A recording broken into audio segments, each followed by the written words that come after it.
It was 10 p.m. A nurse was making her rounds during the night shift at a mental hospital. As she walked through the hallway, she reached room number 11. Slowly opening the door, she saw a 27-year-old woman sitting on her bed, staring at the wall and whispering something in a low voice. The sight made the nurse uneasy, and her feet hesitated to step inside. The hospital housed many patients with mental illnesses, and such behavior was not unusual. However, it was the nurse's first night on duty at this hospital, making the eerie atmosphere even more unsettling. The silence of the night and the sudden creaks caused by the wind intensified the fear within her.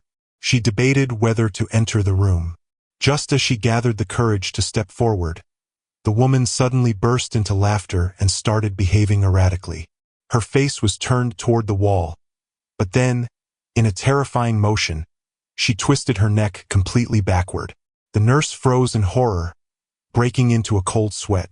Her trembling hands pushed the door shut, and she ran toward the reception, calling out for Sister Sunita. At the reception, Sister Sunita was on the phone, assuring a worried mother about her daughter's well-being. After ending the call, she turned to the terrified nurse.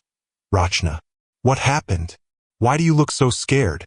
Rachna narrated everything she had just witnessed. Sunita sighed and said, "That was the mother of the girl in room 11. She calls every night to check on her daughter. A few months ago, she was admitted here." "Curious," Rachna asked, "what exactly happened to her? She looks so beautiful." Sunita replied, "There are only two reasons why someone ends up in this condition.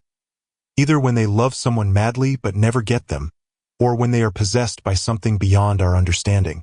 Hearing this, Rachna shivered and asked, "So, what happened to her?" Sunita sighed again and began to narrate the tragic story of Naina. Naina was a 27-year-old engineering student, known as the most beautiful girl in her college.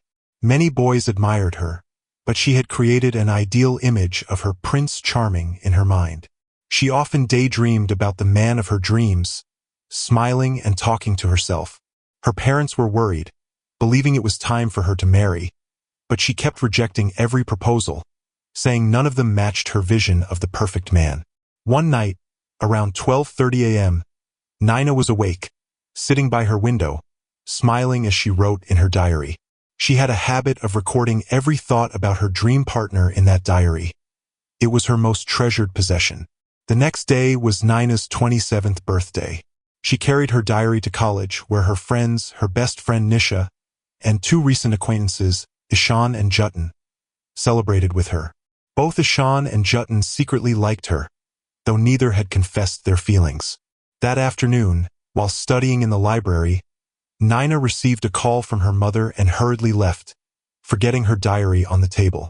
Jutin, noticing it, discreetly took the diary and slipped it into his bag.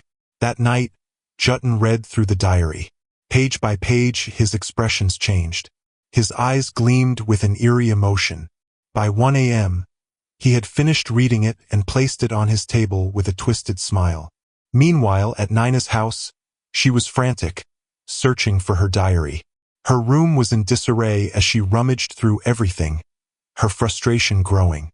The noise woke her mother, who knocked on her door. "Naina, are you okay?"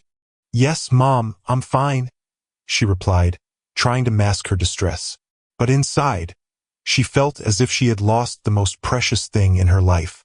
The next morning at college, Naina looked visibly upset.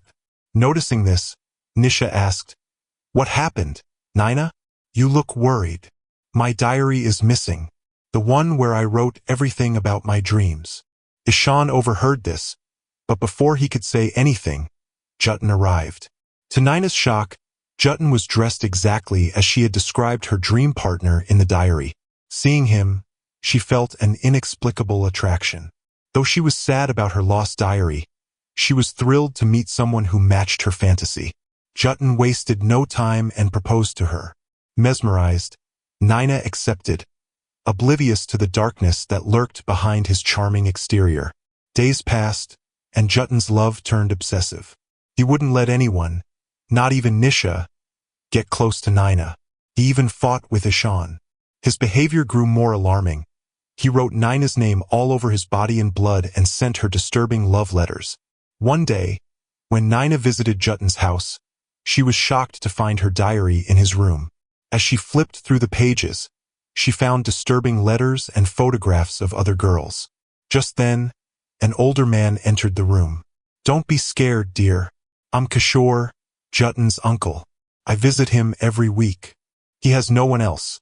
His parents died in a car accident, and since then, he has struggled with severe mental illness." "Mental illness?" Nina whispered, her heart pounding. "Yes," Kishore continued. "He collects rare and beautiful things, believing they belong to him. If something loses its beauty, he erases it."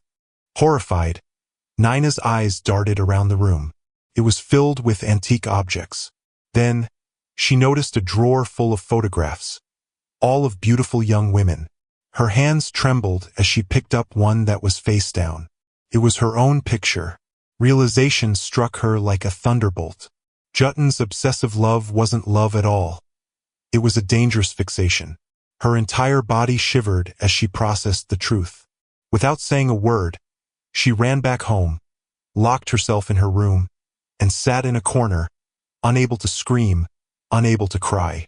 That night, her phone rang. Jutton was calling. The phone rang 101 times, but she couldn't bring herself to answer. Days passed.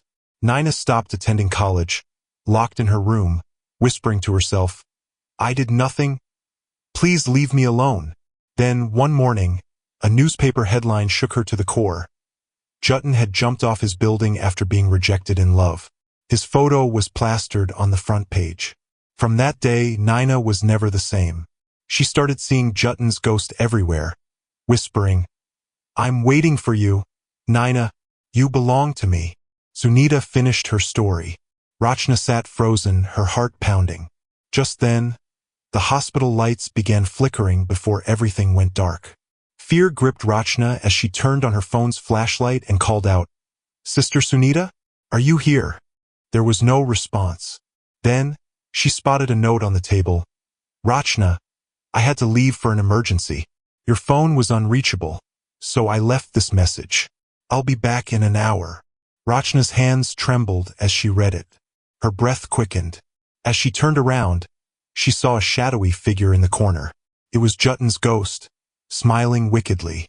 "You are quite beautiful too, and beautiful things belong to me."